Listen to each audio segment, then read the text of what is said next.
தம்பி நீங்க ரொம்ப எடப்பாடி இன்னும் குழந்தைன்னு நினைக்கிறீங்களா? இல்ல அவரு ரொம்ப சின்ன பிள்ளையா?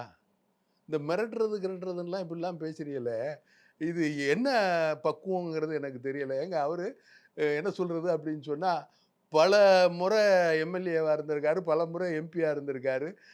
தமிழ்நாட்டினுடைய முதல்வராக இருந்திருக்கிறாருங்க. அவர போய் அவங்க மிரட்டி கூட்டணிக்கு வர வைக்கிறாங்க. இவங்க மிரட்டி இதெல்லாம் இப்படிலாம் பேசுனா நல்லா இருக்குன்னு நீங்க இல்ல நினைக்கிறீங்களா? சொல்றது மக்கள் தான் சொல்றாங்க. இல்ல மக்கள் தான் சொல்றாங்க. மக்கள் இல்ல. ம். மீடியாக்கள் நீங்க தான் இப்படியெல்லாம் இல்ல சொல்லிக்கிட்டு மக்கள் இருக்கிறீங்க. தான் ஏன்னா சொல்றாங்க. குழந்தையா? மக்கள் தான் சார் மிரட்டுறதுக்கு சொல்றாங்க. நீங்க அப்படிலாம் சொல்லாதீங்க.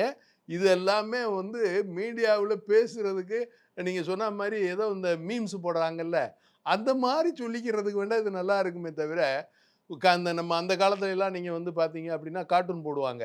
அந்த மாரி கார்ட்டூன் போடுறதுக்கு இது உபயோகப்படுமே தவிர, உண்மையிலேயே ஆட்சியாளர்கள, ஆட்சியில இருந்தவங்கள போயி இப்படியெல்லாம் நீங்க சொல்றதுங்கிறது நான் கார்ட்டூனா எடுத்துக்கிறேன் தம்பி.